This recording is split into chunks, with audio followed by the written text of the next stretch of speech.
يفقه قولي ربنا افتح بيننا وبين قومنا بالحق وأنت خير الفاتحين سبحانك لا علم لنا إلا ما علمتنا إنك أنت العليم الحكيم ولا حول ولا قوة إلا بالله العلي العظيم. Dan imam dan seluruh jawatan kuasa, pimpinan masyarakat setempat, tuan haji, puan-puan ajak, ibu-ibu, bapa-bapa, muslimin muslimat yang dirahmati, dikasihi oleh Allah Subhanahu wa taala sekalian. Alhamdulillah, syukur banyak-banyak pada Allah Taala pada malam ni kita dapat sama-sama menunaikan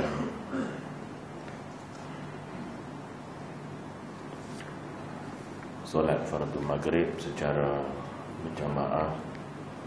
Mudah-mudahan Allah Ta'ala merezekikan kita lagi untuk dapat solat berjamaah pada waktu-waktu solat yang lain. InsyaAllah hari ini kita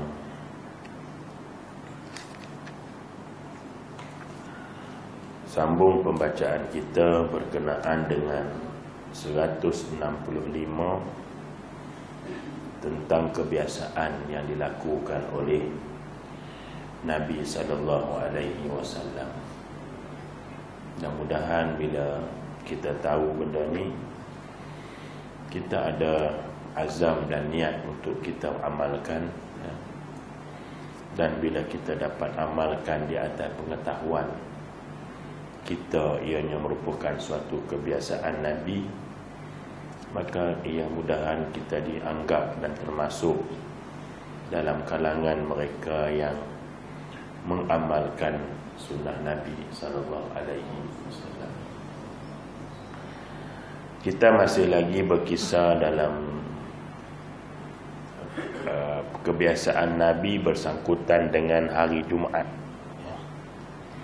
Dan hari ini pada kebiasaan yang ke-44, iaitu solat sunnah setelah Jumaat. Bismillahirrahmanirrahim. Wa an Abdullah bin Umar radhiyallahu anhuma kana an-nabiy sallallahu alaihi wasallam yusalli yaumal jumu'ah rak'ataini fi baitihi rawahil juma'ah. Dari Abdullah bin Umar radhiyallahu anhuma berkata, Rasulullah sallallahu alaihi wasallam biasa mengerjakan solat 2 rakaat pada hari Jumaat di rumahnya. Mengerjakan solat 2 rakaat pada hari Jumaat, maksud pada hadis ini adalah solat sunat ba'da Jumaat, yakni selepas sembahyang fardu Jumaat ada solat sunat sebelum Jumaat, selepas Jumaat.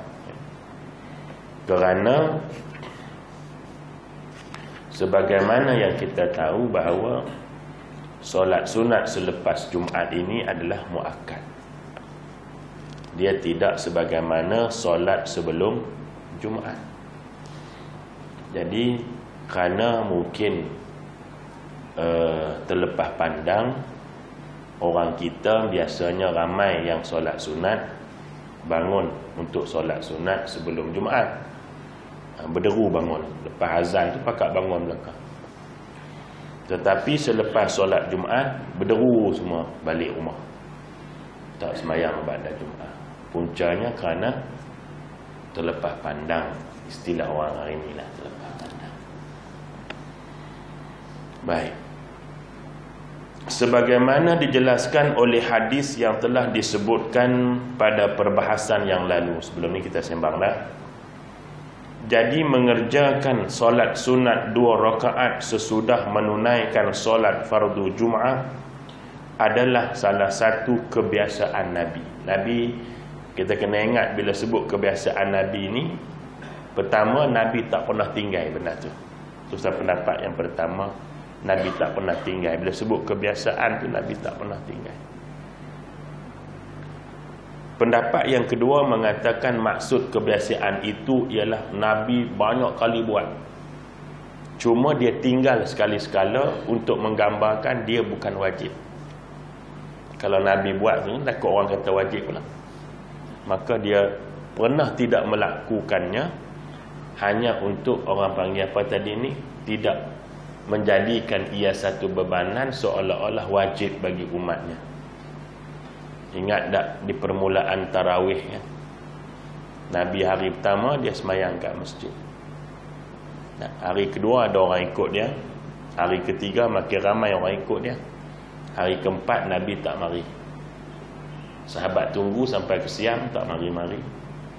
Esok sahabat jumpa Nabi, tanya, Nabi kata, aku bimbang kamu anggap benda tu wajib. Jadi apa-apa yang Nabi buat itu ada nilai tasyriknya, ada nilai hukum dia. Namun maksud daripada kebiasaan Nabi ini ialah pendapat yang kedua kata tadi, Nabi buat selalu, cuma dia tinggal untuk menjadikan ia tidak dianggap wajib oleh umat dia.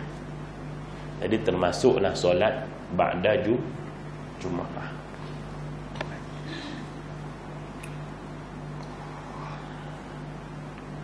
Yang sudah seharusnya kita tiru. Jadi kebiasaan yang Nabi buat ini mudah-mudahan kita dapat tiru, yakni jangan sampai tak buat solat sunat selepas Jumaat. Cumanya nanti pada kebiasaan yang kebelakangan ini, lepas pada ni, dia ada suatu lagi, tidak langsung solat sunat setelah Jumaat. Makna tidak Assalamualaikum, Assalamualaikum terus bangun, tak, dia kata. Nanti kita tunggu depan. Kalau sempat malam ni, sempatlah. Kalau tak sempat, tahun depan.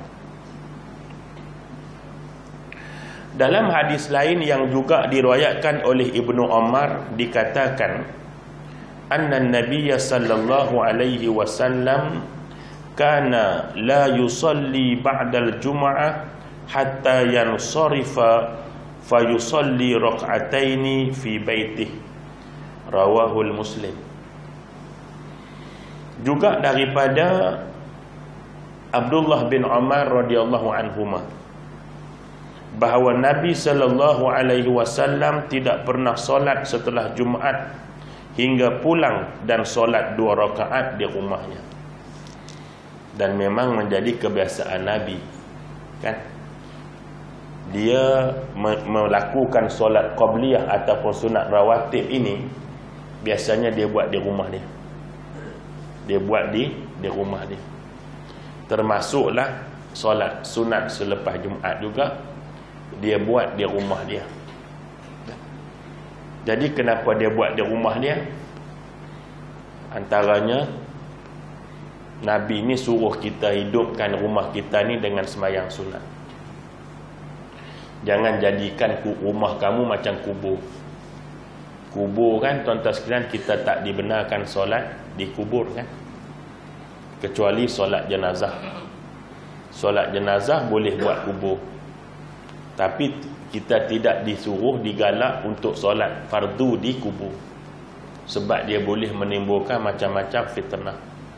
Mungkin orang anggap kita duk sujud rokok, duk sembah kubur, padahal kita semayang zuhur.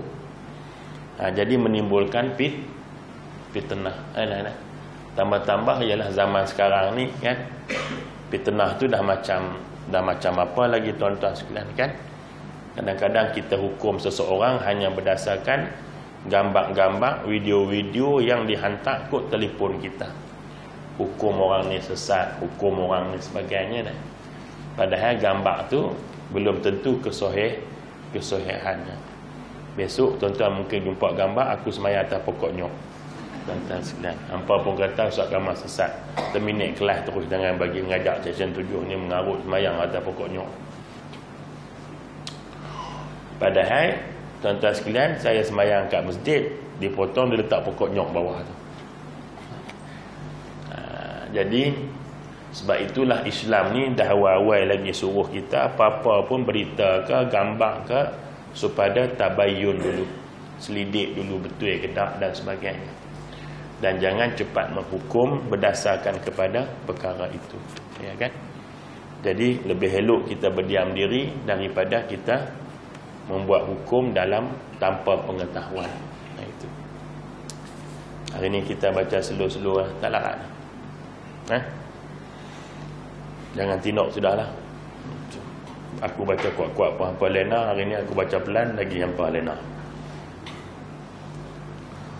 Dua hadis di atas menyebutkan bahawa beliau solat sunnah 2 rakaat setelah Jumaat sebanyak 2 rakaat. Namun ada juga hadis lain yang mengatakan bahawa beliau memerintahkan kita agar mengerjakan sebanyak 4 rakaat. Memanglah lepas zuhur, kalau kita tengok hadis 4 rakaat, sebelum zuhur 4, selepas zuhur 4, dengan 2 kali salam. Jadi Nabi pernah buat 4, Nabi pernah buat 2. Tapi Nabi galakkan buat 4. Cuma dia tak buatlah banyak 4. Sekala dia buat 4, nanti beban kat kita pula. 2 pun apa tak larat nak ikut, aku buat 4. Anak Cina makan pengat lah. Apa yang ujung dia? Sendiri mau ingat. Jadi pantun 2 kerat sempena tahun baru Cina. Jadi kalau dia ada buat 4, beratlah kita kan. 4 rakaat pun 2 rakaat pun hampa tak larat nak ikut. 4 rakaat lagi lah. Jadi Nabi ni duk mikir hai kita, tuan-tuan. Dia bukan ada apa Nabi ni kalau tengok ni.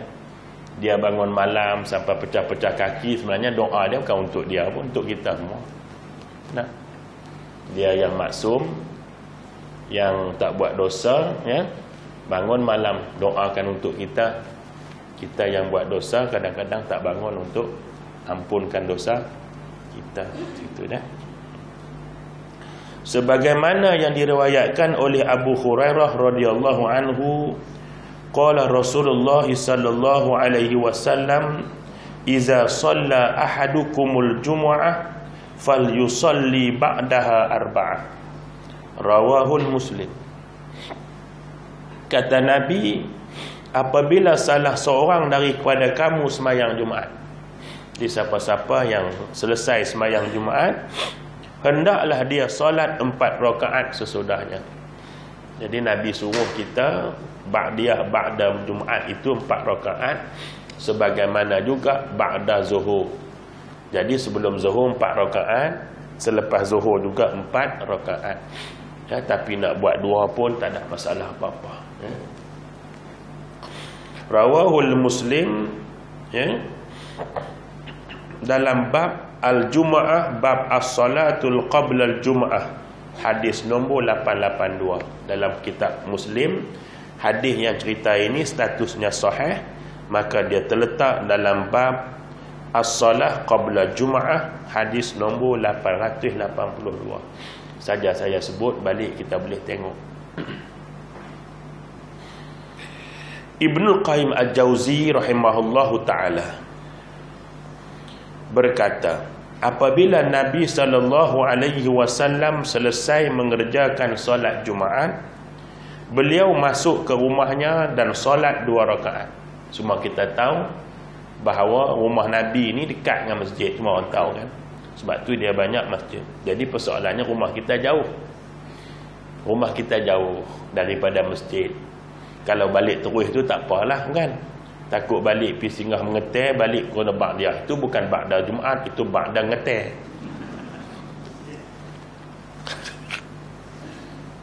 Jadi kerana itu kalau kita boleh balik terus ke rumah kita, bolehlah kita buat macam Nabi. Ya, ni pergi berhenti Giant, pergi berhenti mana shopping komplek, balik ba'diyah. Itu bukan ba'da Jumaat, itu ba'da shopping. Jadi tidak ada semayang sunat ba'da shopping. Ya, yang ada tak semayang sebab shopping lah tu ada. Jadi maknanya kalau kita boleh balik terus rumah kita kan, contoh lepas semayang Isyak ni kan, balik terus rumah kita, tak singgah mana-mana, dan jarak dia pula tak terlalu lama kan, maka begitu. Sebab dia tak nak jarak lama tu sangat. Sebab itu kalau kita tengok pendapat yang dikemukakan oleh Syekh Abdullah Al-Fatani, Saja nak sebut je lah. Lepas tu hampa cari sendirilah perbahasan dia. Mana lebih afdal menunggu azan dengan solat ba'da solat tahiyatul masjid. Masuk masjid tu bila tengah azan. Nak berdiri tunggu kah nak semayang tahiyatul masjid? Mana lebih diutamakan? Disebut oleh Syekh Abdul Al-Fatani tu kan. Dia bincang tu kan. Mana?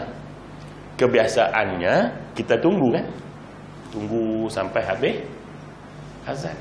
Apakah menunggu itu menghilangkan keutamaan? Sebab maksud tahiyatul masjid tadi masuk saja semayang tanpa dia buat benda-benda lain.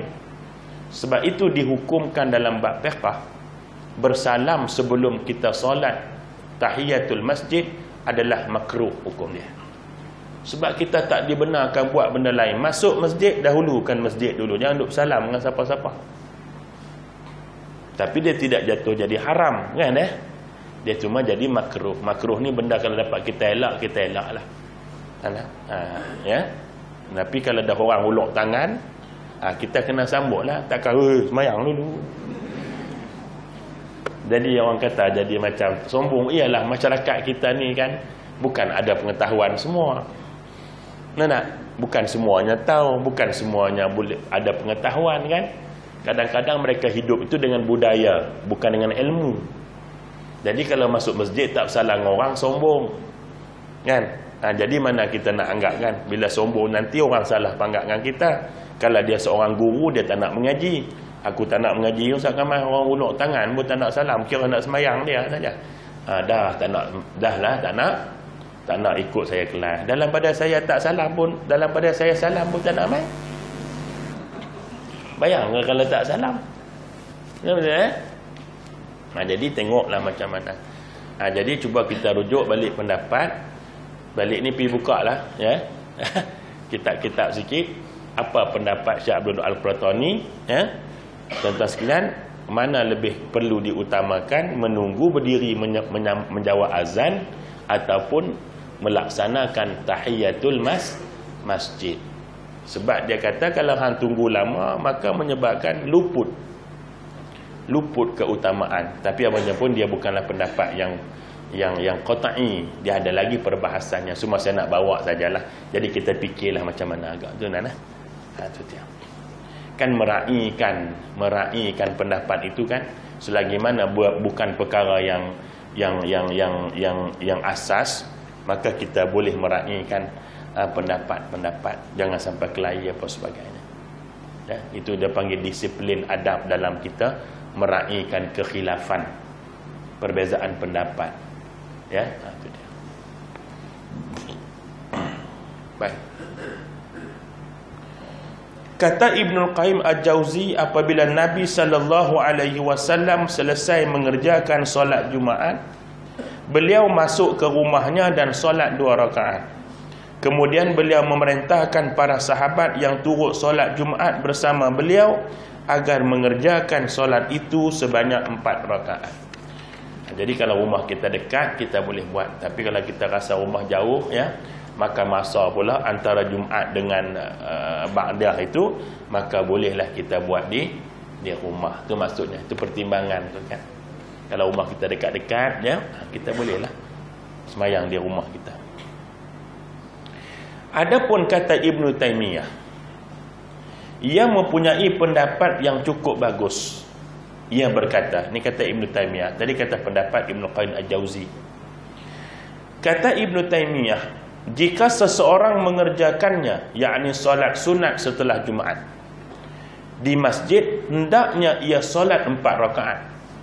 Namun jika ia kerjakan di rumah, maka cukup ia solat 2 rakaat. Begitu pula. Baik.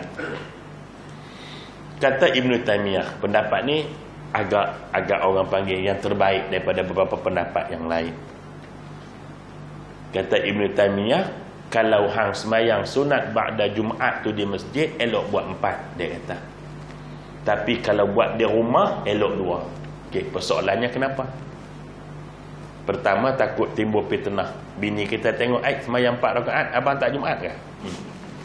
Apa barang tuan-tuan sekalian? Jadi dah mula dia syak kita pilih lain. Kan ulama tu kan jangkauannya kan jauh kan.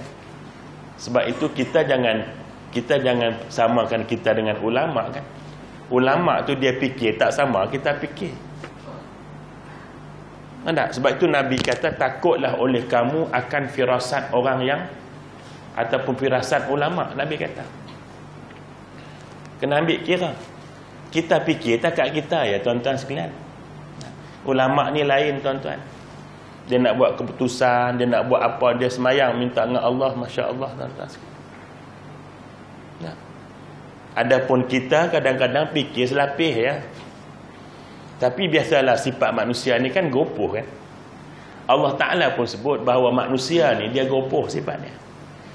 Dia kalau boleh dia nampak nak cepat, dia tak nak lambat, semua dia nak cepat. Tapi ulama ni dia ada pertimbangan dia.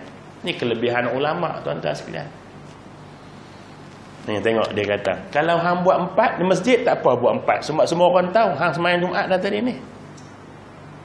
Tapi kalau balik di rumah, hang sembahyang 4 dia akan menimbulkan benda lain.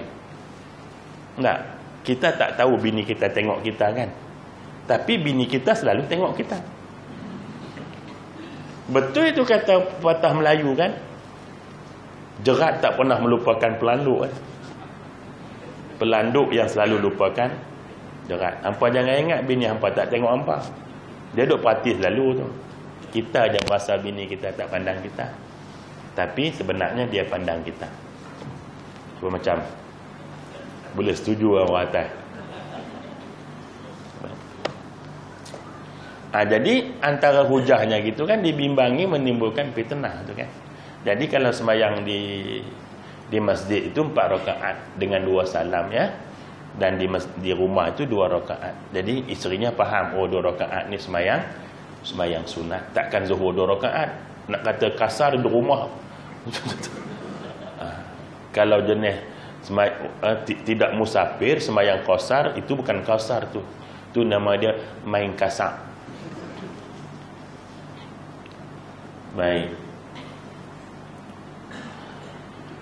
Dan kata Ibn Taymiyah, kita ulang balik, ia mempunyai pendapat yang agak baik daripada pendapat yang lain. Dia ada bawa hujah lah tadi.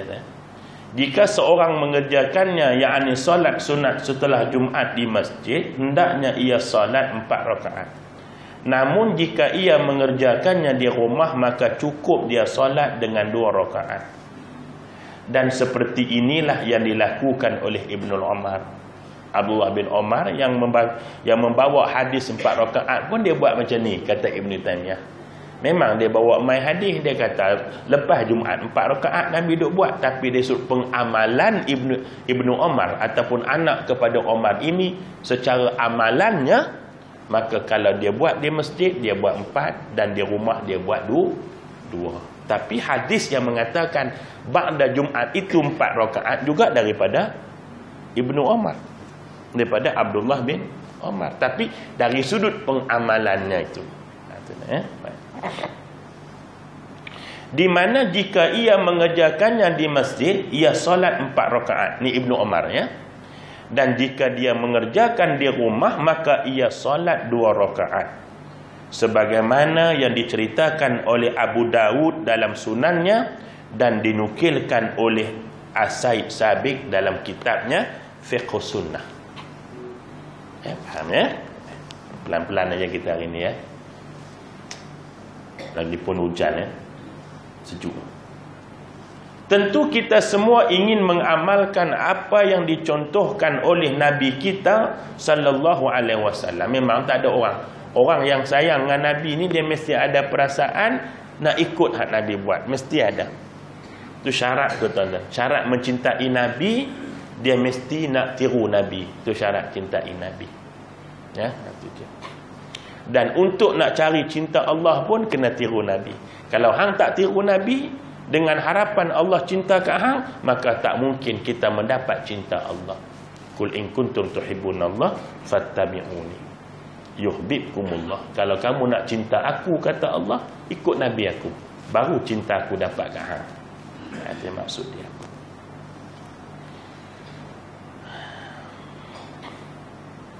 yakni solat sunnah 4 ataupun 2 rakaat setelah selesai Jumaat. Ini dua-dua amalan Nabi, ya. Dan sebahagian kaum muslimin juga ingin mengerjakannya di masjid sekiranya mereka khawatir tak bisa melakukannya di rumah atau ada pekerjaan yang harus diselesaikan sepulangnya dari solat Jumaat. Jadi kalau duk berasa balik-balik tak boleh semayang terus, sebab syarat dia balik tu terus semayang. Tak boleh pinjamah makan kotiau apa tuan-tuan sekalian, coconut shake semua, ya.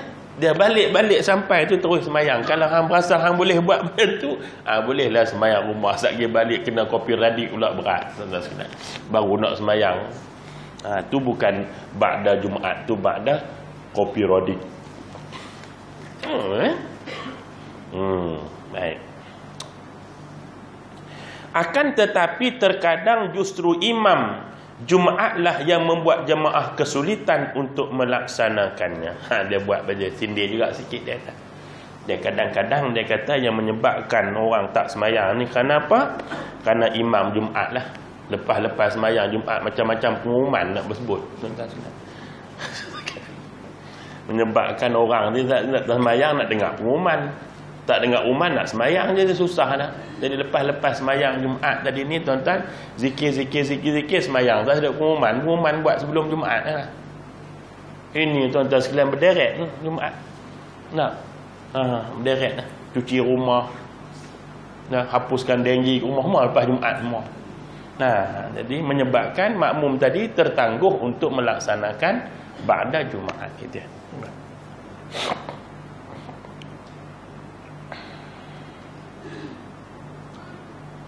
Baik, habis cakap tu. Kebiasaan yang ke-45, tidak langsung solat sunnah setelah Jumaat.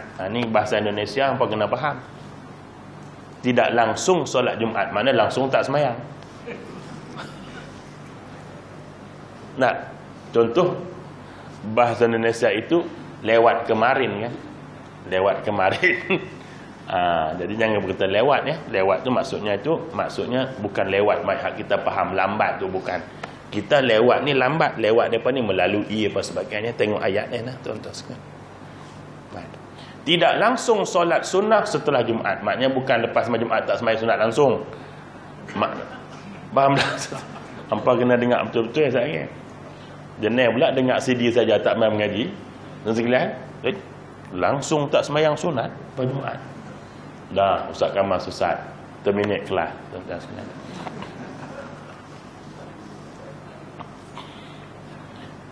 Ya. Kadang-kadang tuan-tuan sekalian kan. Baik, tidak langsung solat sunnah setelah Jumaat. Setelah kita selesai menunaikan solat Jumaat, selepas mengucapkan salam ke kanan dan ke kiri, sayugianya kita duduk dulu beberapa saat untuk berzikir dan berdoa. Ini bukan sembahyang Jumaat saja. Sembahyang apa-apa lepas sembahyang fardu, tolong jangan terus bangun. Okey. Kenapa kita tak disuruh terus bangun? Kecuali untuk sembahyang jamak. Assalamualaikum terus bangun. Tak payah zikir, tak sunat zikir kalau kita nak sembahyang jamak. Tapi kalau nak buat benda lain, ya, maka kena zikir juga. Sebab Nabi SAW sebut dalam hadisnya yang lain, siapa-siapa yang kekal di tempat solatnya selepas solatnya, selepas dia sembahyang dia kekal. Kekal di sini maknanya dia duduk berzikir, maka dia masih dianggap dalam keadaan solat dan malaikat mendoakan keampunan kepadanya.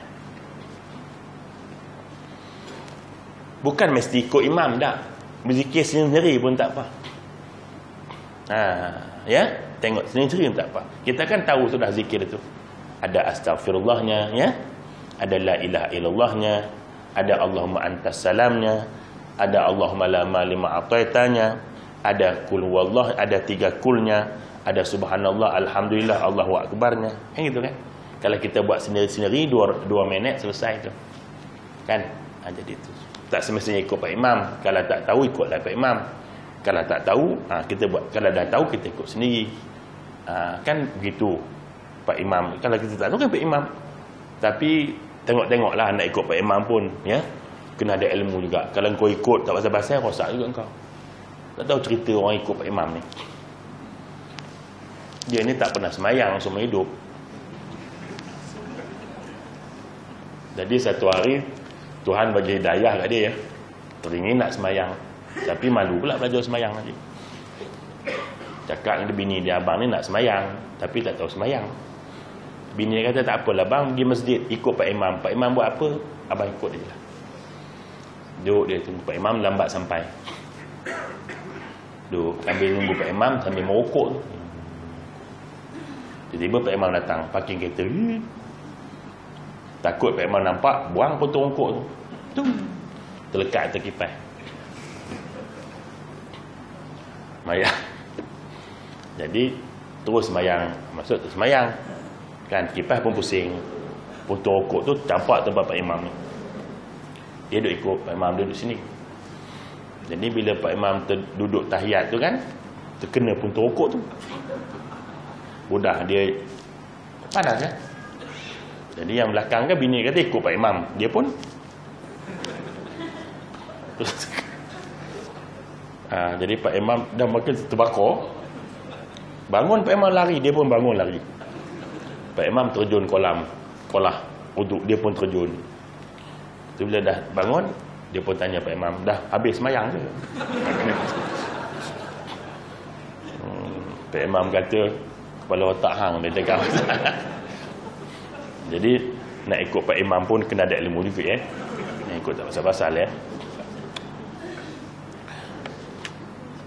Jadinya Pak Imam itu kan dia baca apa panggil, baca zikir kuat-kuat.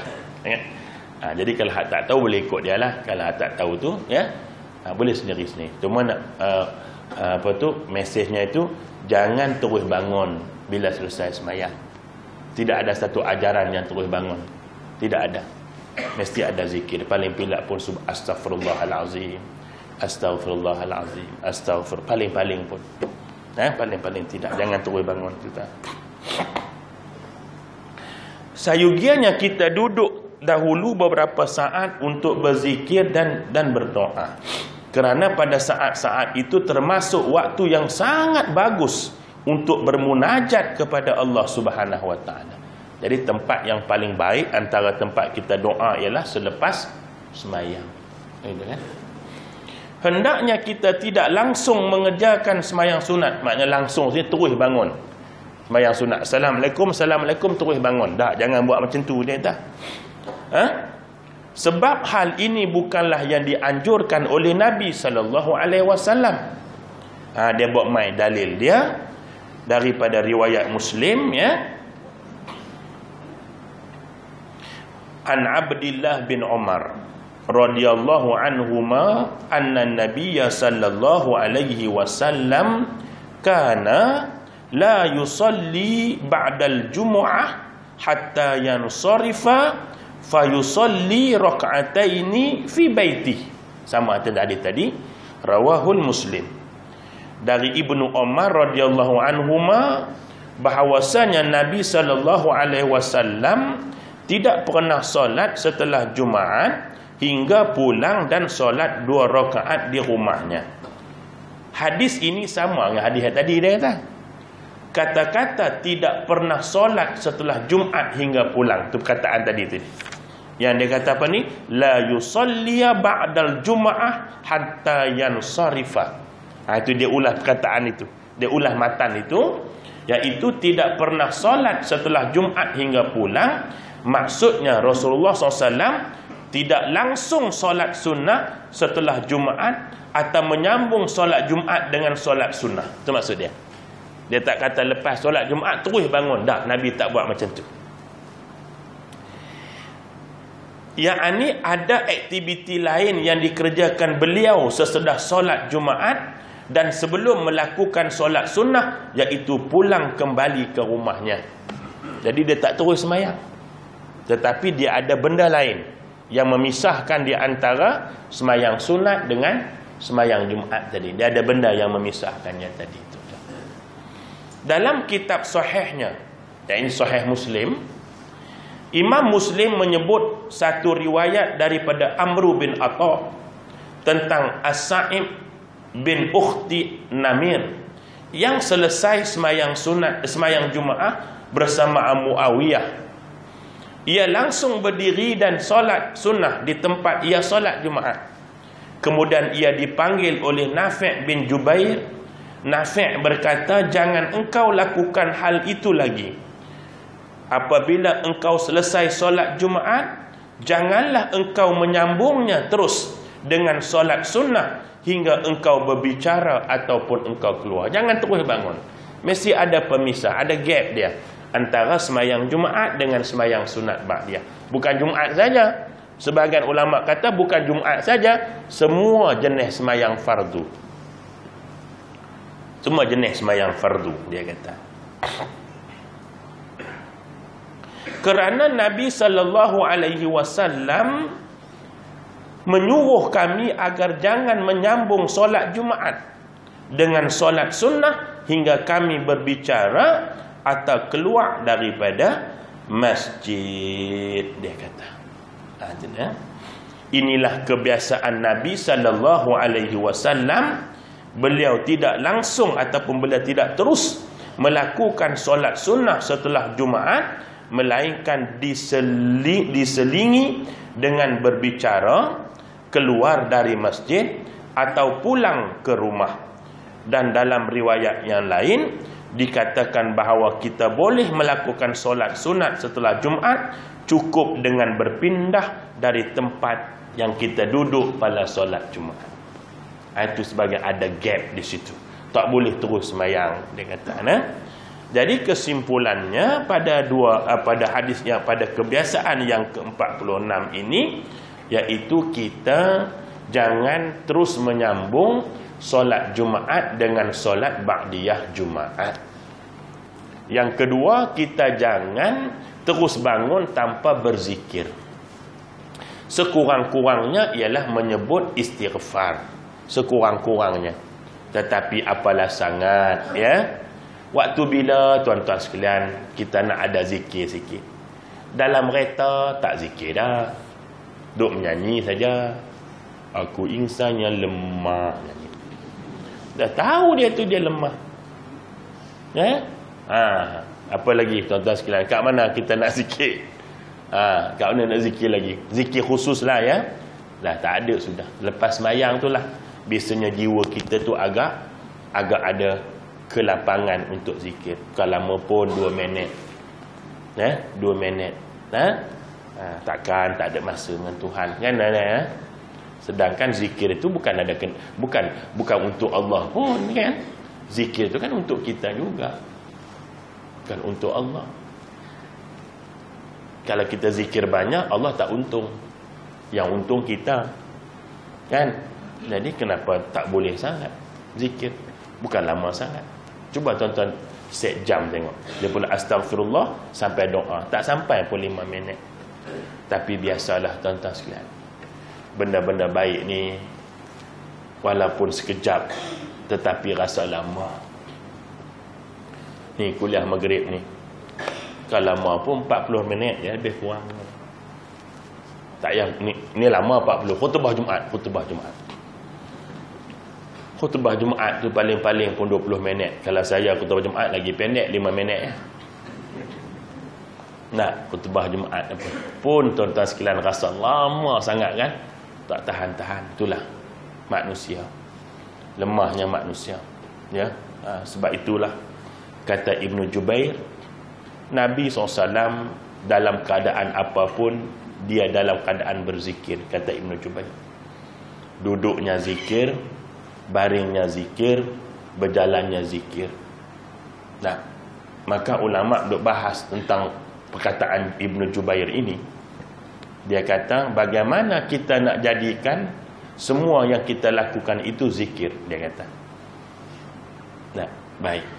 Maka kalau kita nak naik kereta, bila kita mulakan dengan bismillah, maka sepanjang perjalanan itu dianggap zikir. Kalau kita tidur, biasa kita tidur berapa jam? Tidur pukul 10, bangun pukul 5 contohnya kan. 10, 12, 5, 7 jam. Anak 7 jam lah. Kalau baby pi 12 jam. Jadi sepanjang 8 jam itu dianggap zikir bila kita mulakan tidur kita dengan menyebut nama Allah Ta'ala. Jadi rugilah 8 jam kita tak baca bismillah. 8 jam tu, umur berjalan 8 jam tu, tapi tak dianggap sebagai ibadah, dianggap sebagai zikir. Jadi berjalan kita 4 jam, 1 jam atas kereta tak anggap zikir kalau kita tak mulakan bismillah. Duduk kita pun sama. Jadi duduk kita ni juga sebagai zikir ni. Sebab apa? Niat di rumah tadi kan mari nak dengar kuliah. Maka dah dikira itu sebagai zikir. Ada orang tanya, kalau dia duduk kuliah dia tidur, maka dia juga dianggap zikir.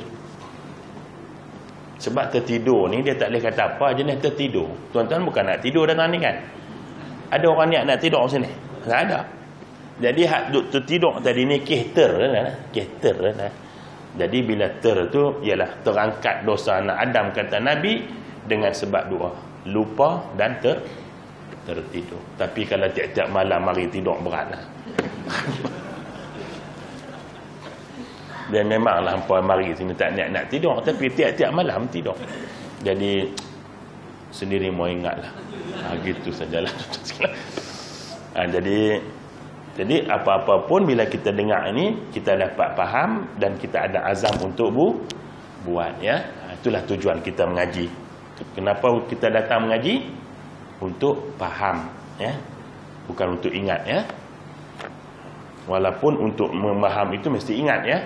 Tetapi orang ingat belum tentu faham.